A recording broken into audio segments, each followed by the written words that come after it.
Fourth రోజు morning ఏ పని పెట్టుకోకు. మన మార్నింగ్ 6 o'clock నుంచి 10 o'clock వరకు మనకు పని ఉంది. ఓకేనా?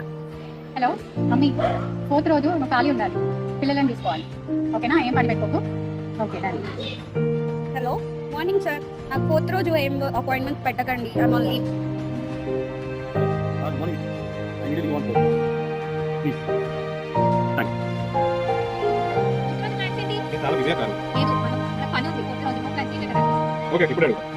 వీళ్ళందరూ లీవ్లు ఎందుకు క్యాన్సిల్ చేశారు? లీవ్ అయితే అన్న ఏమున్నది అసలు? ఏమున్నది అన్న? ఎందుకు 4th రోజు అందరు లీవ్లు అవన్నీ ఎందుకు పెట్టుకుంటారు? అసలు ఏంది ప్రోగ్రామ్? నీకు తెలియదా 4th రోజు ఏముందా? నాకు చెప్పలేదు. 4th రోజు ఏముంది తెలియదా? తెలియదన్నా. 4th రోజు run for JS from CSI.